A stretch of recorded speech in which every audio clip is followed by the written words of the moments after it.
thank you very much, everybody, and I'm delighted to be hosting this group of really distinguished people and leaders.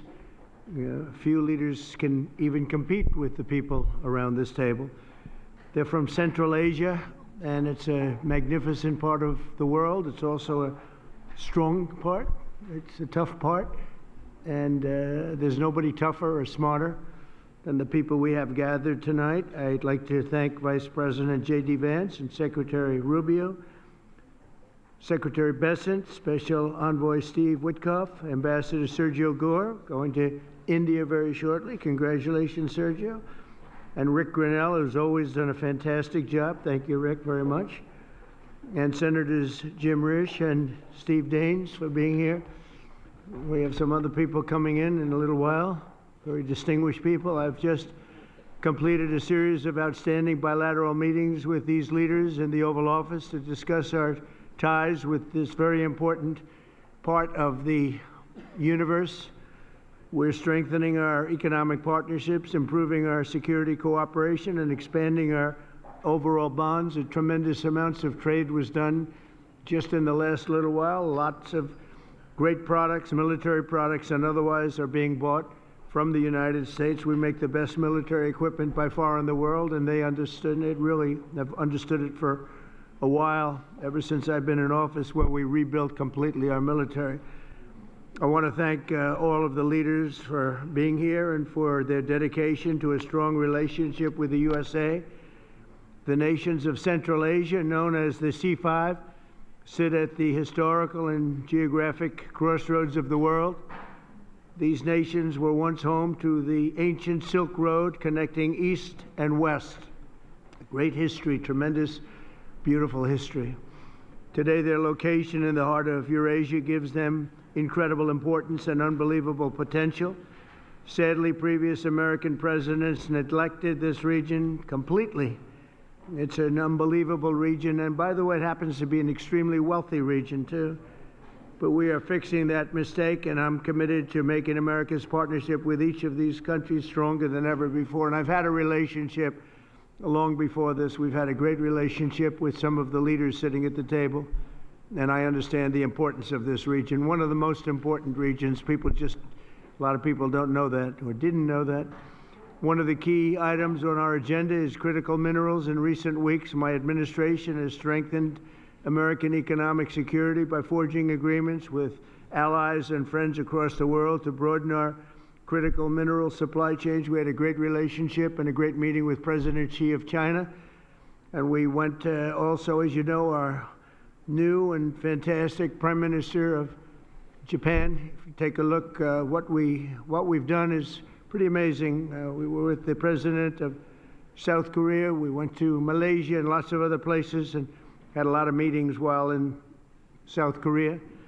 And I think it was a tremendous period of time. We took in at least $2 trillion pouring into our country. There's never been anything like it. We have almost $18 trillion of investment. And by the time we finish out our first year, we probably will have about 20 or 21 trillion, with a T, trillion dollars of investment. And there's never been anything like that in the history of the world, not just the United States. This is really the world we're talking about, nor has anything been close. It's a great honor. I've had a very talented team next to me, but it's a great honor to have that kind of economic power. This was helped greatly by tariffs. It was helped greatly by November 5th, which was the election, presidential election. But our countries and the countries that we're dealing with, they're promoting security, stability, and everything else that you can imagine for the entire world. 3 months ago, my administration also brokered a historic peace agreement between nearby Armenia and Azerbaijan, one of the 8 wars that we ended in 8 months. At that time, 8 months, we're looking to end one more, if that's possible, Russia and Ukraine. We haven't gotten there yet, but I think we've made a lot of progress. As I said at the time, that historic accord includes the construction of the new Trump route. It's such a beautiful thing. They named it after me. I really appreciate it. It's actually a big deal. But it's the new Trump route for international peace. This is a road that's being carved and goes through some of the most important places anywhere in the world, some of the most important places economically also anywhere in the world, which will boost commercial activity on the other side of the Caspian Sea, helping nations throughout Central Asia. I'm optimistic that each of the countries here today will reap the benefits of peace if they embrace the opportunity that we've unleashed with the agreement.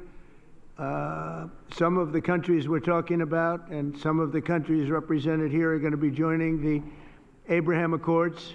The Abraham Accord, and that those announcements will be made over the next little while. The Abraham Accords are very sought after right now. We're going to be announcing some very important countries that are joining, and for Jared and for Steve Witkoff, we appreciate the great job you've done this evening. I'm also delighted to report that Kazakhstan has officially agreed, and that's official now, as of about 15 minutes ago.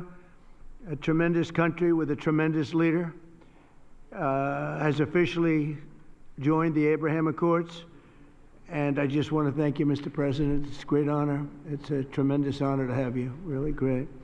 Once again, I'm grateful that each of these respected leaders has made the trip to Washington, and I'm delighted to continue our conversation over dinner. We're going to have a little working dinner, short one. They've been flying a long way. It's a long flight, but we're going to have a quick but very fruitful dinner. I want to thank the media. You've covered it very fairly, and it's really a great honor to be with these incredible leaders. These are highly respected people, and there's no games. They don't play games, I want to tell you that. So maybe I'd like to ask you, Mr. President, to say a few words if you'd like, and we can go through the list of the 5, and then we'll have a little dinner, please. Mr. President, first of all, I would like to express my sincere gratitude to you for convening this truly historic meeting at the White House. And under your steadfast leadership, this summit marks the beginning of a new era of interaction between the United States and Central Asia. Precisely 1 year ago, you achieved a landslide victory in historic election which was absolutely clean and fair. And once again, my congratulations. Thank you. And my strong belief that, Mr. President, you are the great leader, statesman, sent by heaven to bring common sense and traditions that we all share and value back into the United States policy, either domestic or foreign. Therefore, millions of people in so many countries are so grateful to you. And I'm convinced that your wise and bold policy needs to be strongly supported worldwide. Thank you. Under your presidency, America is ushering in a new golden age. I commend your far-sighted vision of making America great again. This inspires me to pursue target-oriented strategy towards building just and strong Kazakhstan on the basis of my concept, law and order. As President of Peace, you, Mr. Trump, brought to an end 8 wars just within 8 months. Thus, you have evidently reinforced America, its role as a pillar of international stability. Mr. President, I highly appreciate your unwavering support to advancing Kazakh-American multifaceted cooperation. As early as in your first term in the White House, our relations have been legally fixed as enhanced strategic partnership. The United States is the largest investor with over $100 billion in our economy, as its perpetuum mobile. Our trade turnover has doubled in recent years and is approaching $5 billion. We cover almost 25% of America's domestic uranium demand. Kazakhstan has become a home country for 600 American companies. So I think that it's a very good figure, and during my visit alone, our businesses are concluding deals worth over $17 billion, paving the way for even greater B2B partnership. So my political will to seize all those unique opportunities,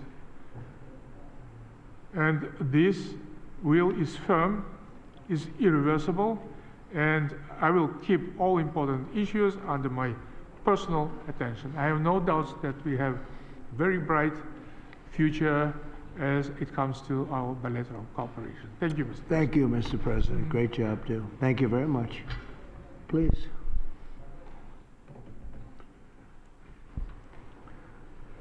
Уважаемый господин Трамп, мы высоко ценим ваш личный вклад в обновление перезагрузки C5+1. На самом деле, до этого ни один президент Америки так не относился к Центральной Азии. Мы очень, я лично и все мои коллеги очень благодарны. Мы на самом деле почувствовали вот такое внимание с вашей стороны. И это дорогого стоит для нас. И большое вам за это спасибо. На самом деле, я вам уже говорил, и сейчас хочу повторить, что мы в Узбекистане говорят, президент Трамп – это президент мира. И вы очень многое сделали для 8 войн, остановили. И я уверен, что и войну между Украиной и Россией только вы можете остановить. И мы очень на это надеемся. Сегодняшний саммит подтверждает, что Соединенные Штаты Америки рассматривают Центральную Азию как ключевого и надежного партнера. Мы вместе формируем будущее, основанное на доверии, взаимопонимании и стремлении к созиданию. Хотел бы озвучить ряд предложений. Первое, предлагаем учредить действующий на постоянной основе секретариат формата или размещать его на ротационной двухгодичной основе в странах-участниц. Второе, надо создать координационный совет по инвестициям и торговле на уровне министров для обеспечения системного диалога между госучреждениями и компаниями и финансовыми институтами. Считаем актуальным реанимировать идею создания фонда Центральноазиатского инвестиционного партнерства. Договоренность с DFC была достигнута в 2020 году. Третье, готовы активно работать с Соединенными Штатами Америки по реализации крупных транспортно-коммуникационных и энергетических проектов, связывающих Центральную Азию с Южным Кавказом и Европой по маршруту Трамп. И я сегодня вам передал, что мы составили трехгодичный план нашей совместной инвестиционной программы на $34 миллиардов. Это очень крупные, большие проекты, и об этом мы с вами уже и в Нью-Йорке говорили, и сегодня я вам это сказал. Так что у нас очень большая перспектива. Так, я еще раз благодарен вам, и я думаю, что мы очень многое с сегодняшним саммитом привезем с собой, и этот саммит будет историческим. Я уверен, что ваше такое отношение и отношение ко всем нам, это говорит то, что ваше внимание к укреплению Центральной Азии и Соединенных Штатов Америки. C5+1 должен стать эффективным механизмом практического действия.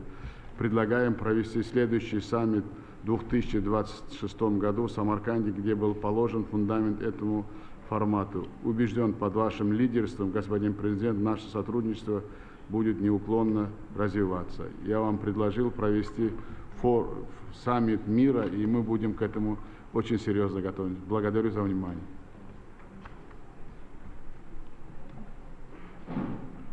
Thank you very much. Great job. Thank you, Mr. President. Please. محترم جناب پرزیدنت تشکر زیاد برای دعوت جهت اشتراک در همایش امروزه سطح عالی جشنی در قالب آسیای مرکزی ایالات متحده آمریکا. شما در تأمین صلح و شما در منطقه‌های گوناگون درگیر جهان نقشی role in ensuring peace and stability in conflict regions around the world, and your peaceful efforts are worthy of praise, and I extend my heartfelt congratulations to you, Mr. President. And today our collaboration, our wide-ranging bilateral cooperation covers different areas: trade, economy, security. As it comes to our security cooperation, we particularly have an excellent cooperation on counterterrorism, fighting extremism and the drug trafficking. Mr. President, over 70 companies with American investment are operating in Tajikistan today, and 93% of my country is mountainous, and we have an abundance of natural resources, particularly water, hydropower, critical minerals, and rare earth materials. Tajikistan is a home for 13,000 glaciers, and approximately 60% of Central Asian water resources originate in Tajikistan, and our country is rich in strategically important minerals, including rare earth minerals and critical materials. Tajikistan is a member of both the European Union's Critical Raw Materials Club and the United States Mineral Security Partnership Instrument. And according to the United States Geological Survey, our country ranks the second in the world in terms of antimony production, and is currently the largest producer of metallic antimony, which is the United States so deeply interested in. And we have a brilliant cooperation on this. And last year, antimony accounted for 97% of Tajikistan total exports to the United States. In 2024, Tajikistan produced and exported 17,000 tons of metallic antimony, primarily to the United States. And the activities of ANZOB, joint venture in ANZOB Metallurgical Company in Tajikistan, with American investment by Comsap, American company, exemplify our strong and long-enduring collaboration. However, there are still many opportunities in terms of trade and investment, and we are interested in expanding economic and trade cooperation between our countries. So there is a good opportunity to cooperate in creating new generation of sustainable artificial intelligence data centers. And since we have a brilliant cooperation between our air companies, and since 2008, Tajikistan's Somonair company had purchased 8 mid-sized Boeing aircraft with a total volume of $440 million, and this company is expected to receive 2 more modern Boeing 737 MAX 8 aircraft next year, and the total commercial package of Boeing with the Somonair exceeds $3 billion. And American companies, so we have excellent cooperation with American companies over the last 20 years, and the American companies, they're particularly interested in antimony and many rare earth minerals, which Tajikistan has abundant resources, and Tajikistan, among the Central Asian countries, has a very rich, boundless potential and resources in critical minerals, and we are very keen to continue closely our cooperation on security items, which we are so concerned for so far. And I wish you every bit of luck and to your endeavors as a president of peace. Please.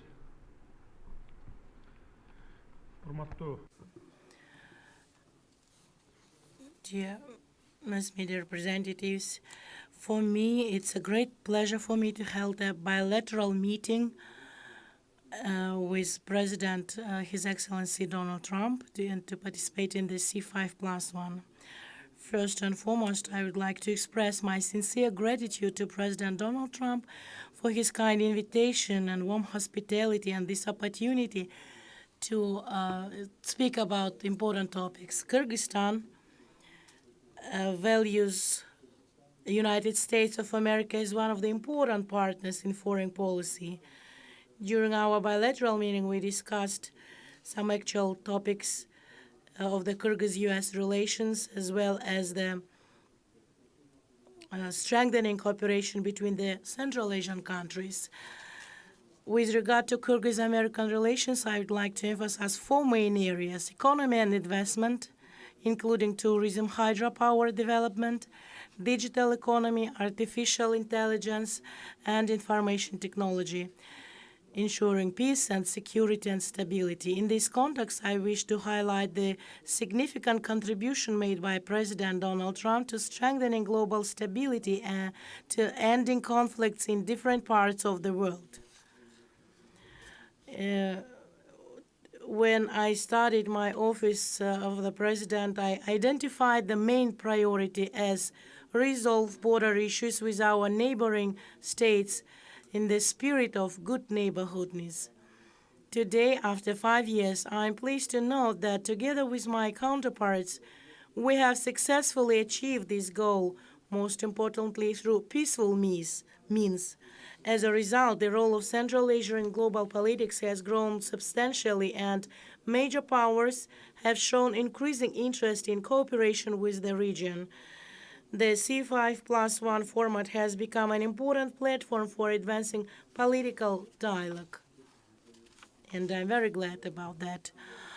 I would like to express my special appreciation to Your Excellency President Donald Trump for initiating and hosting today's summit, and we really feel warm hospitality. We highly value this step and regard it as a demonstration of the United States' goodwill and commitment towards Central Asia and friendship. I am confident that our joint efforts will lead to concrete, mutually beneficial outcomes for both nations and people. Thank you very much for your attention. Thank you very much. Thank you very much. Please.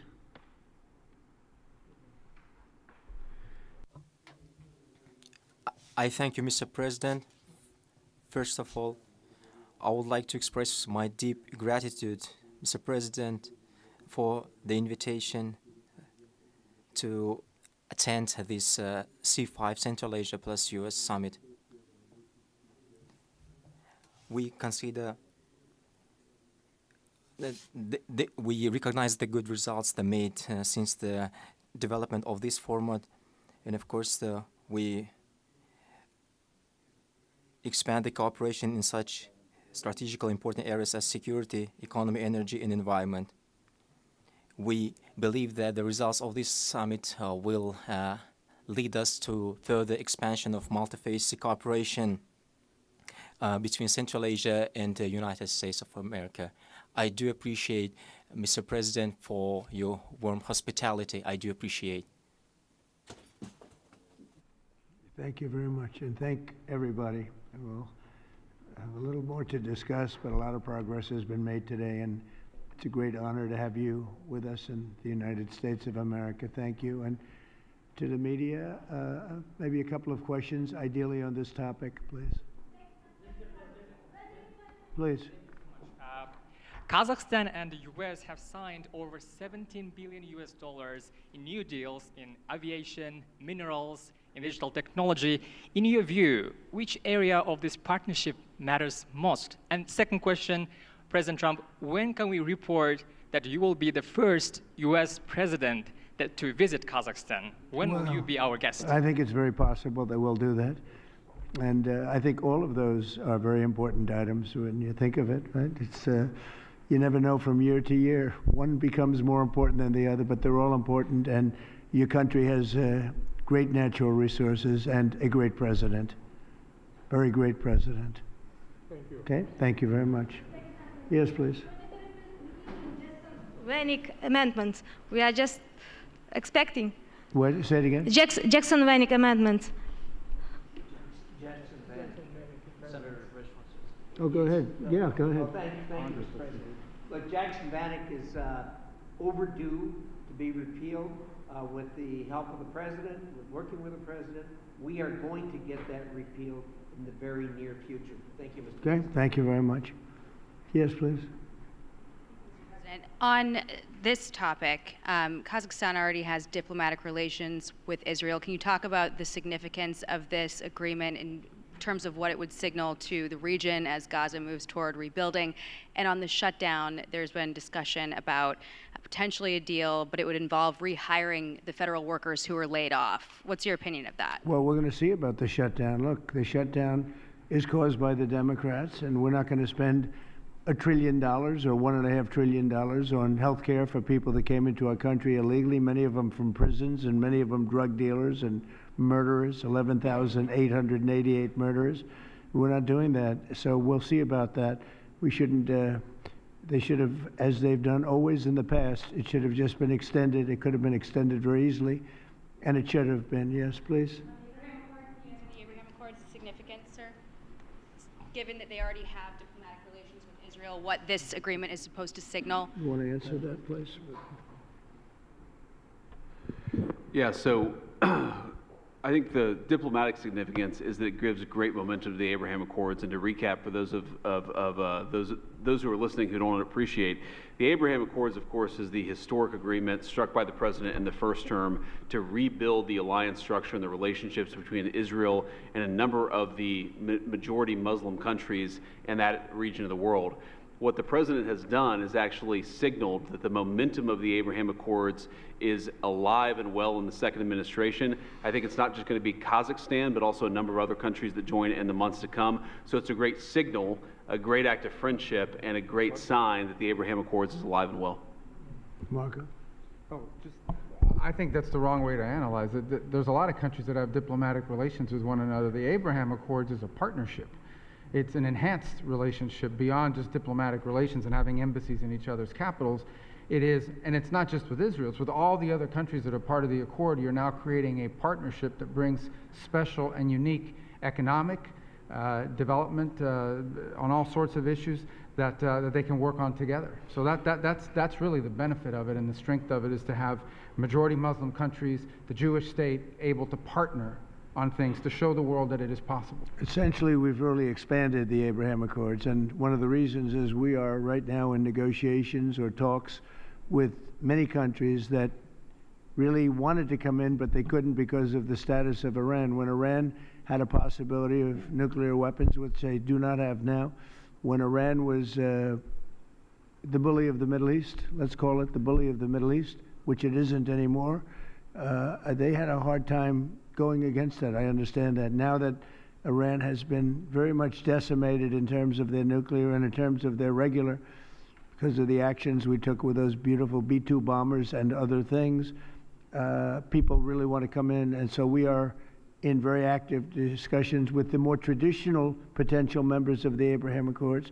The four originals are phenomenal, and they're doing really well. They're making a lot of money with trade and other things being in the Abraham Accords. And we're expanding it a little bit. When a few of these countries come in, that's a great expansion, and these are very substantial countries. So we consider that a great honor. It was brought to our attention that they wanted to do that, and we think that's great. So it's really an expansion of the Abraham Accords. Okay? Hi, Mr. Yeah, please President. go ahead. Yes, thank you so much for your time, sir, on these important issues.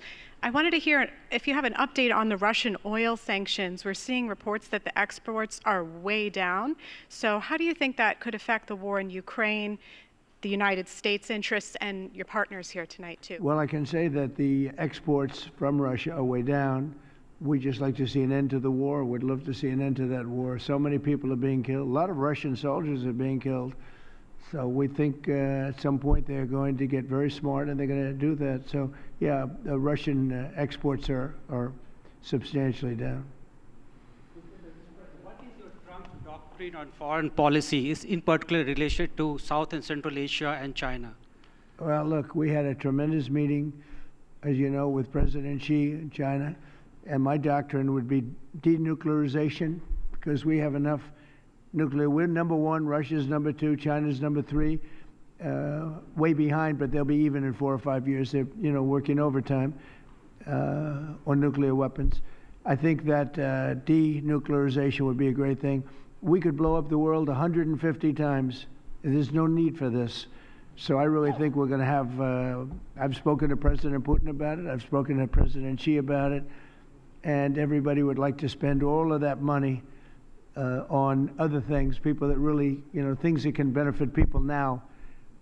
So I think something like that could happen, the denuclearization. It's really, I want peace through strength, but we want peace all over the world, and we're very close to getting it. We had a lot of wars raging that people didn't know about. Now they're not raging anymore. We have one left, and we're going to hopefully get that taken care of.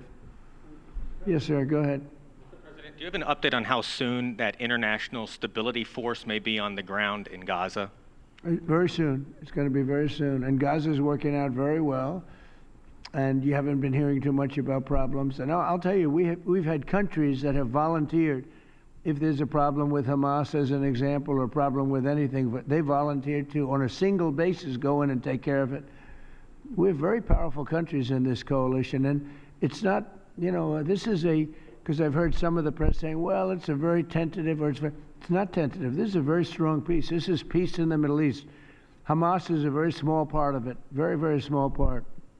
And if they don't do as they said, if they don't behave, then they've got themselves a big problem, a really big problem like they've never had. But so far, it seems to be working out very well. But that's a very small part of what we're talking about. That's a part of Gaza. You're going to have a very, I think we can say, Marco, we have a very strong peace. This is a strong peace. We have many countries involved in the Middle East. Essentially, these countries are all involved. They want to see peace in the Middle East. And Marco, what would you say about that? No, I think that's right, Mr. President, and you deserve a tremendous amount of credit for making that possible. And now I think the only reason why it's going to continue to happen is because of the President's role in this. So there's work being done at the United Nations now to come up with a resolution that creates the framework internationally so that these countries who are all volunteering, as you know, Mr. President, to be a part of the stabilization force can come aboard. But they need this UN mandate in order to be able to do it. And we've made a lot of progress over the last few days. And Jared Kushner and Steve Woodcock have been working very hard on that. And today was a good day on that front. Okay.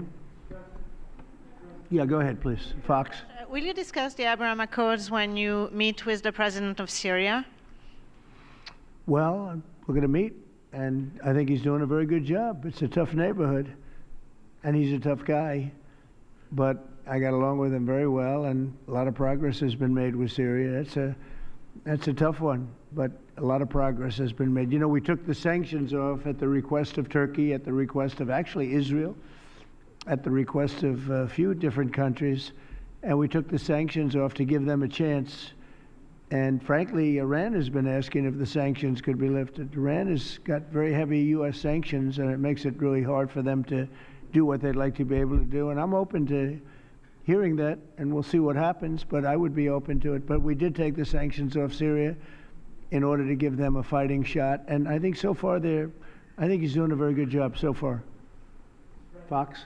Mr. President, a federal judge said tonight that the administration has to fully fund SNAP. It's the latest in the back and forth, and the Justice Department said they're going to appeal it. What's your message to folks as they work this out in the courts and in Congress as we're heading into Thanksgiving? You want to go with it? Yeah, look, Jackie, it's an absurd ruling because you have a federal judge effectively telling us what we have to do in the midst of a Democrat government shutdown, which what we'd like to do is for the Democrats to open up the government. Of course, then we can fund SNAP, and we can also do a lot of other good things for the American people. But in the midst of a shutdown, we can't have a federal court telling the president how he has to triage the situation. We're trying to keep as much turned on. We're trying to keep as much going as possible. The president and the entire administration are working on that, but we're not going to do it under the orders of a federal judge. We're going to do it according to what we think we have to do to comply with the law, of course, but also to actually make the government work for people in the midst of the Democrat government shutdown. If they would like to end this, we would welcome working with them to end this government shutdown, and then we wouldn't have to triage what we're going to fund and what we're not going to fund. And the last thing that I'll say is the American people are unfortunately about to start suffering some very real consequences because of the shutdown. In the past, when you had a government shutdown, you would have under the Obama administration. They would lean into all of the problems it was going to cause for the American people at the beginning of the shutdown. The president has told us to keep as much going as humanly possible. But after 30 days of this thing, 40 days of this thing, you're going to start seeing very real travel delays. That's because the Democrat government shut down. You're going to start seeing SNAP benefits run out. That's because the Democrat government shut down. They should stop this charade and open up the government. That's what we want them to do. We've been asking them to do it for 40 days. It's time. And you know, one other thing, our country has to remain very liquid because problems, catastrophes, wars, could be anything. We have to remain liquid. We can't give everything away based on a number. Here's an example. When I was president, the number that you're talking about was a tiny fraction of what it is now. Biden went totally crazy, gave it to anybody that would ask, gave it to people that were able-bodied, had no problem. Anybody that would ask, we get the number. And it's many times the number of people are on. That wasn't meant for that. It was meant for people that had real problems, in many cases, people that were down and out, people that could be saved. It wasn't meant for people that could do whatever they want, the people that say, well, I don't think I'll work, I'll just, collect this money. Take a look at the number of what it was during my administration and what it was during the Biden administration. It went up many, many times my first term. One other thing, a number came out today that was amazing. Walmart, I trust Walmart, Arkansas, great place, Arkansas, great company, Walmart. They announced today, after many years, they do this every year for many years, that Thanksgiving for the United States of America under Donald Trump as president is 25% less for Thanksgiving meal with all the trimmings than it was under Sleepy Joe Biden's administration. So we talk about affordability. I think that's the best chart. That's better than a poll. That's better than anything I can think of. So Walmart, which everybody trusts, and I trust, and everybody trusts Walmart, they're not looking to do anything except give the numbers. And they have for many years. They talk about the cost of Thanksgiving and the cost of living through Thanksgiving and enjoying Thanksgiving. For Joe Biden, it was 25% more than it is for me. At a later time, our energy costs are way down, our groceries are way down, everything is way down, and the press doesn't report it. The press reports whatever the con people say. I call the Democrats con men and women. They make up numbers. But when you look at 25% reduction in costs for Thanksgiving between Biden and me, meaning this administration, that's a tremendous number. It's the biggest reduction in cost in the history of that chart or whatever it is they do. They do a synopsis of everything. They cover every element of Thanksgiving meals, 25% down. So I don't want to hear about the affordability because right now we're much less. If you look at energy, we're getting close to $2 a gallon gasoline. With Biden, it was $4.50, $5. Another thing, inflation. We had the worst inflation in the history of our country. Now we have virtually no inflation at all. It's down at a very low number and a very normal number. So the affordability is much better with the Republicans. The only problem is the Republicans don't talk about it. And Republicans should start talking about it and use their heads because we have great numbers. We have and they're going to only get better. When all these jobs open up, all these factories open up that are being built all over our country, we are building auto plants, we're building AI plants, we're leading in AI over China and everybody else.